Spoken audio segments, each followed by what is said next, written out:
George's Marvellous Medicine. The pig, the bullocks, the sheep, the pony, and the nanny goat. At that moment, George's mother came back from shopping in the village. She drove her car into the yard and got out. She was carrying a bottle of milk in one hand and a big bag of groceries in the other. The first thing she saw was the gigantic brown hand towering over little George. She dropped the bottle of milk. Then Grandma started shouting at her from the rooftop. And when she looked up and saw Grandma's hands sticking out through the tails, she dropped the bag of groceries. "How about that then, Aunt Mary?" Grandma shouted. "I'll bet you've never seen a hen as big as that. That's George's giant hen, that is." But snarled George's mother. "It's George's magic medicine," Grandma shouted. "We've both of us had it, the hen and I."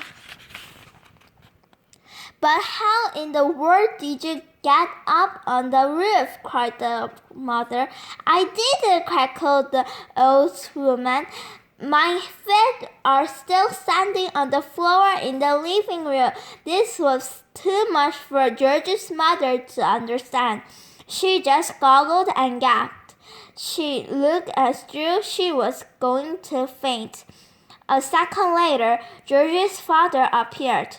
His name was Mr. Kelly Cranky. Mr. Cranky was a small man with bandy legs and a huge head. He was a kind father to George, but she was not an easy person to live with because even the smallest things got him all worked up and excited.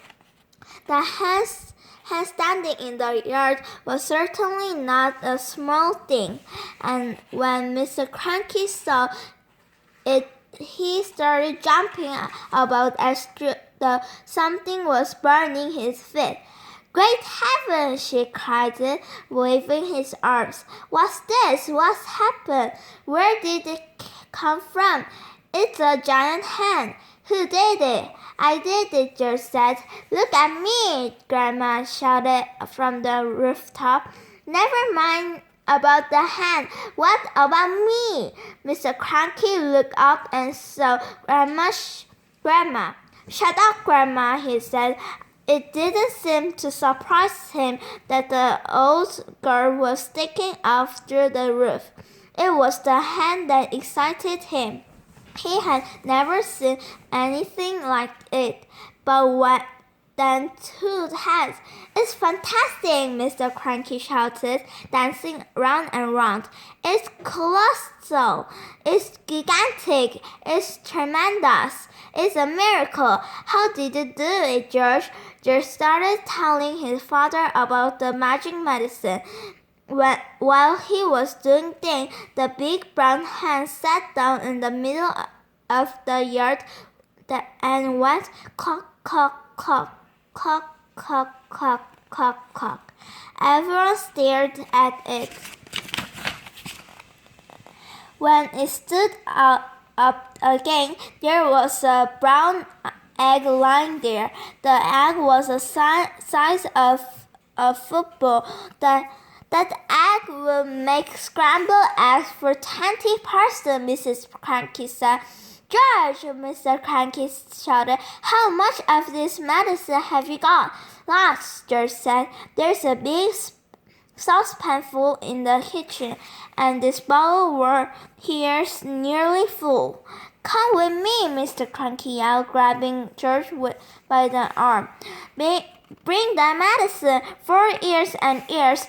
I've been trying to breed bigger and bigger animals, bigger bulls of beef, bigger pigs of pork, bigger sheep for mutton." They went to the pasty first.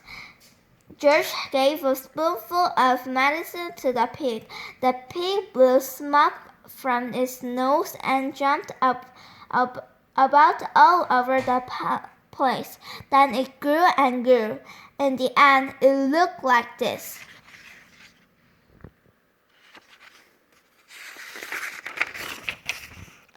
They went to the heart of fine black bullocks that Mr. Cranky was trying to fatten for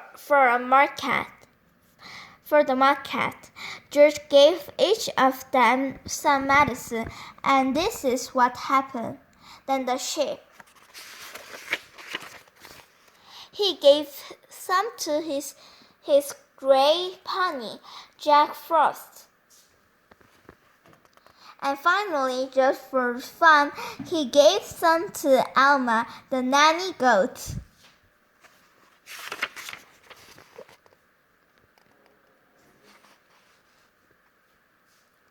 A crane for Grandma. Grandma from high up on the rooftop could see everything that was going on, and she didn't like what she saw. She wanted to be the central of attention, and nobody was taking the slightest notice of her. George and Mr. Cranky were running around and getting excited about the enormous animals. Mrs. Cranky was washing up in the kitchen, and Grandma was all alone on the rooftop. "Hey, you!" she yelled. "George, get me a cup of tea this minute, you idle little beast." "Don't listen to the old goat," Mr. Cranky said. "She stopped where she is, and a good thing too. But we can't leave her up there, Dad," George said. "What if it rains?" "George!" Grandma yelled. "Oh, you horrible little boy, you disgusting little worm. Send me a cup of tea at once and a slice of currant cake." "We'll have to get her out, Dad," George said. "She won't give us any peace if we don't." Mrs. Cranky came outside, and she agreed with George. "She's my own mother," she said. "She's a pain in the neck," Mr. Cranky said. "I don't care," Mrs. Cranky said. "I'm not leaving my own grandma sticking up through the roof for the rest of her life." So in the end, Mr. Cranky telephoned the crane company and asked them to send their biggest crane out to the house at once. The crane arrived 1 hour later.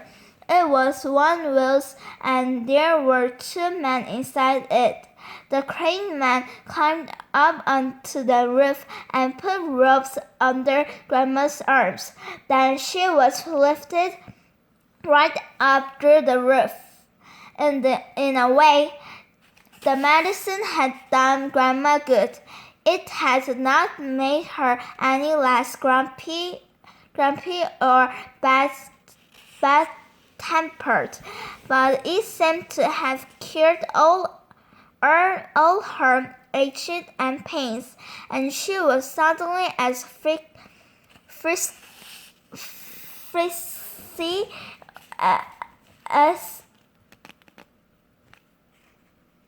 as a ferret.